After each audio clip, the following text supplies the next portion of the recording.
আকাশবাণী খবর পড়ছি দেবব্রত মণ্ডল। প্রথমে বিশেষ খবর।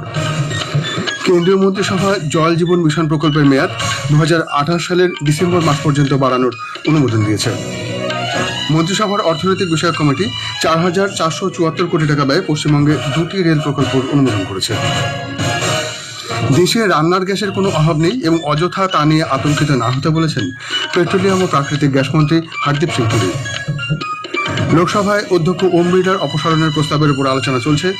রাজ্যসভায় গ্রামোন্নয়ন মন্ত্রকের কাজকর্ম নিয়ে আলোচনা শুরু হয়েছে।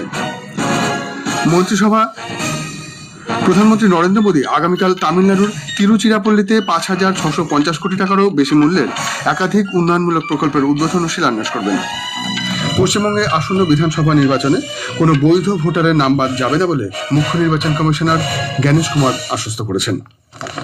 আসছি বিস্তারিত খবরে। কেন্দ্রীয় মন্ত্রিসভা আজ জল জীবন মিশন প্রকল্পের মেয়াদ 2028 সালের ডিসেম্বর মাস পর্যন্ত বাড়ানোর অনুমোদন দিয়েছে।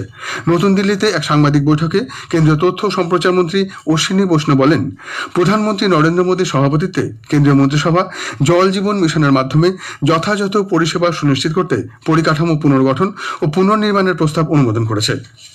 এই প্রকল্পে 8,69,000 কোটি টাকার অনুমোদন দিয়েছে মন্ত্রিসভা, যার মোট কেন্দ্রীয় সহায়তার পরিমাণ 3,59,00,000 টাকা। সুজলাম ভারত প্রকল্পের প্রতিষ্ঠার মাধ্যমে প্রতিটি গ্রামকে একটি অনন্য সুজল গাঁও এলাকা আইডি বরাদ্দ করা হবে। এছাড়াও মন্ত্রিসভার অর্থনৈতিক বিষয়ক কমিটি 4,474 কোটি টাকা ব্যয়ে পশ্চিমবঙ্গে 2টি রেল প্রকল্প অনুমোদন করেছে। এই প্রকল্পগুলির মধ্যে রয়েছে সাঁইথিয়া পাকুড় চতুর্থ লাইন এবং সাঁতরাগাছি খড়গপুর চতুর্থ লাইন।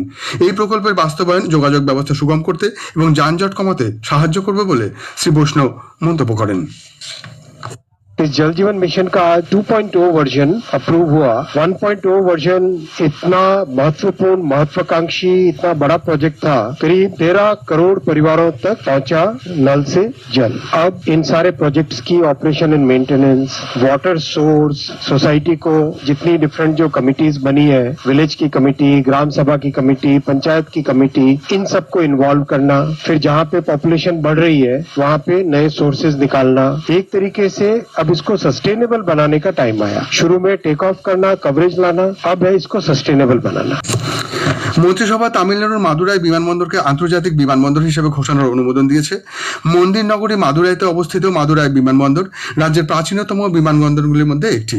এটি দক্ষিণ তামিলনাড়ুর একটি গুরুত্বপূর্ণ প্রবেশদ্বার হিসেবে কাজ করে এবং পর্যটন ও তীর্থ ভ্রমণের ক্ষেত্রে গুরুত্বপূর্ণ ভূমিকা পালন করে। এছাড়াও মন্ত্রিসভার অর্থনৈতিক বিষয়ক কমিটি উত্তরপ্রদেশ এবং হরিয়ানার দিল্লি মুম্বাই এক্সপ্রেসওয়ের দিল্লি ফরিদাবাদ বল্লভগড় সোহানাসপুর থেকে জেওয়ার আন্তর্জাতিক বিমানবন্দর পর্যন্ত গ্রিনফিল্ড রাস্তা নির্মাণের 3,630 কোটি 77 লক্ষ টাকার মূলধন ব্যয় অনুমোদন করেছে।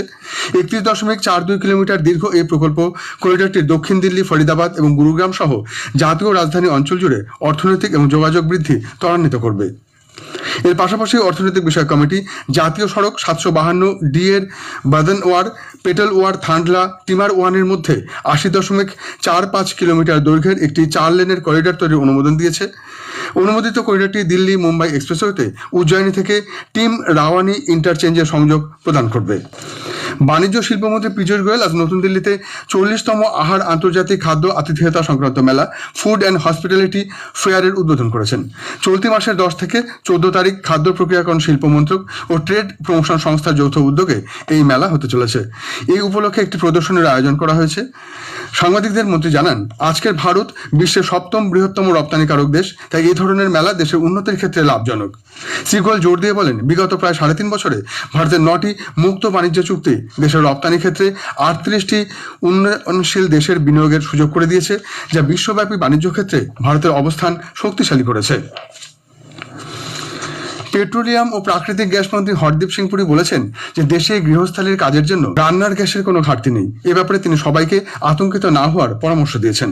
সোশ্যাল মিডিয়ায় একটি পোস্টে শ্রী পুরী জোর দিয়ে বলেছেন যে ভারতের জ্বালানি আমদানি বিভিন্ন উৎস থেকে অব্যাহত রয়েছে। পশ্চিম এশিয়ার পরিস্থিতি সত্ত্বেও সাধারণ গ্রাহকদের কাছে 100% সিএনজি এবং পিএনজি সরবরাহ নিশ্চিত করার জন্য সরকার বেশ কয়েকটি পদক্ষেপ নিয়েছে। শিল্প সংস্থাগুলিতেও 70 থেকে 80% সরবরাহ অব্যাহত রয়েছে। এদিকে পশ্চিম এশিয়ায় যুদ্ধকালীন পরিস্থিতির মধ্যে কেন্দ্র গুরুত্বপূর্ণ ক্ষেত্রগুলির জন্য প্রাকৃতিক গ্যাসের উৎপাদন, সরবরাহ বজায় রাখা, সুষম বন্টন এবং নিয়ন্ত্রণের জন্য 1955 সালের অত্যাবশ্যকীয় পণ্য আইন এসেনশিয়াল কমোডিটিস অ্যাক্ট প্রয়োগ করেছে। বিজ্ঞপ্তিতে জানানো হয়েছে সরকার সার উৎপাদন কারখানাগুলিতেও তাদের গত 6 মাসের গড় গ্যাস ব্যবহারের 70% প্রাকৃতিক গ্যাস সরবরাহ নিশ্চিত করবে।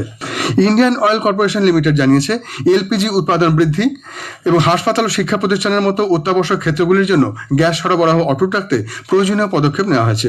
এটি সোশ্যাল মিডিয়া পোস্টে ইন্ডিয়ান অয়েল কর্পোরেশন লিমিটেড জানিয়েছে অন্যান্য ক্ষেত্রগুলির অনুরোধ তেল বিপণন সংস্থাগুলির কার্যনির্বাহী আধিকারিকদের নিয়ে গঠিত একটি কমিটি পর্যালোচনা করবে।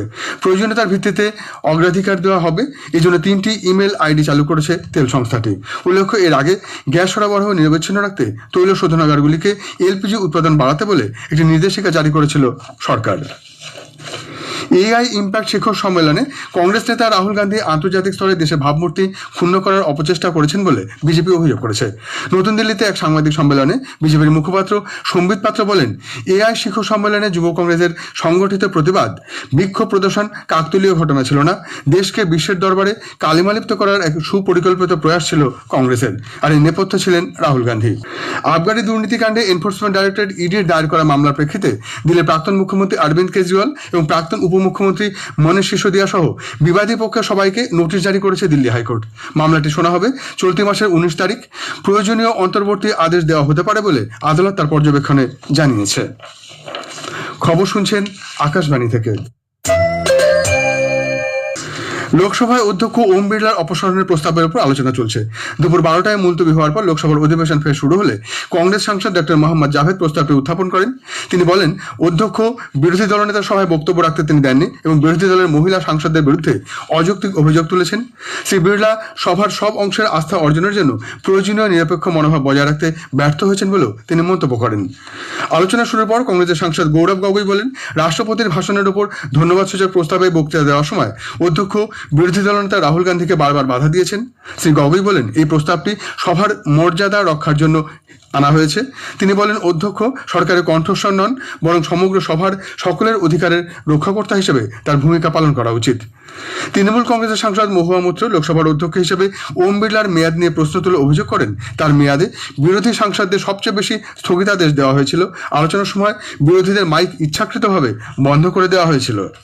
প্রস্তাবের বিরোধিতা করে কেন্দ্রীয় সংসদ বিষয়ক মন্ত্রী কিরেন রিজিজু বলেন, অধ্যক্ষ নিরপেক্ষ আচরণই করছেন। चेयर में बैठते हैं तो उसका रोल इम्पार्शियल होना चाहिए, इसमें कोई दो मत नहीं है।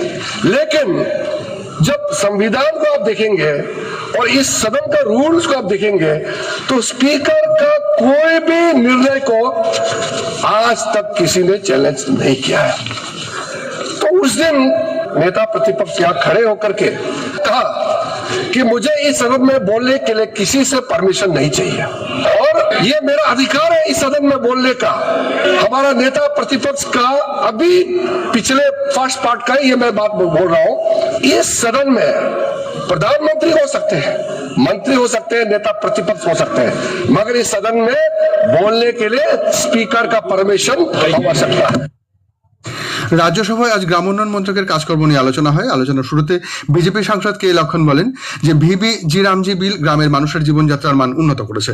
তবে তৃণমূল সাংসদ নাদিমুল হক দাবি করেন যে প্রধানমন্ত্রী আবাস যোজনা গ্রামীণের অধীনে পশ্চিমবঙ্গের প্রায় 25,000 কোটি টাকা বকেয়া রয়েছে। সিপিআইএম সাংসদ ডক্টর জন ব্রিটাস অভিযোগ করেন যে ভিবি-জি রামজি বিল রাজ্যগুলির ওপর 40% বোঝা চাপিয়ে দিয়েছে। এরপর সভা দিনের মতো মুলতবি হয়ে যায়। প্রধানমন্ত্রী নরেন্দ্র মোদী আগামীকাল তামিলনাড়ুর তিরুচিরাপল্লীতে 5,650 কোটি টাকারও বেশি মূল্যের একাধিক উন্নয়নমূলক প্রকল্পের উদ্বোধন ও শিলান্যাস করেন। এই উপলক্ষে এক জনসভায় তিনি ভাষণ দেবেন।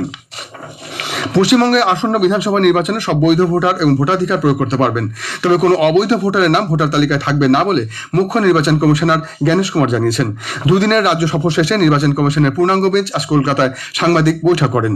সেখানে জ্ঞানেশ কুমার বলেন, 1950 সালের জনপ্রতিনিধিত্ব আইন অনুযায়ী এসআইআর প্রক্রিয়া চালানো হয়েছে এবং এই প্রক্রিয়ার লক্ষ্য হল প্রত্যেক বৈধ নাগরিকের ভোটাধিকার সুনিশ্চিত করা। শেষ করার আগে বিশেষ খবর আরেকবার। কেন্দ্রীয় মন্ত্রিসভা জল জীবন মিশন প্রকল্পের মেয়াদ 2028 সালের ডিসেম্বর মাস পর্যন্ত বাড়ানোর অনুমোদন দিয়েছে। দেশে রান্নার গ্যাসের কোনো অভাব নেই এবং অযথা তা নিয়ে আতঙ্কিত না হতে বলেছেন পেট্রোলিয়াম ও প্রাকৃতিক গ্যাস মন্ত্রী হরদীপ সিং পুরী। খবর এখনকার মতো এ পর্যন্ত। এর পরের খবর 7:50 মিনিটে।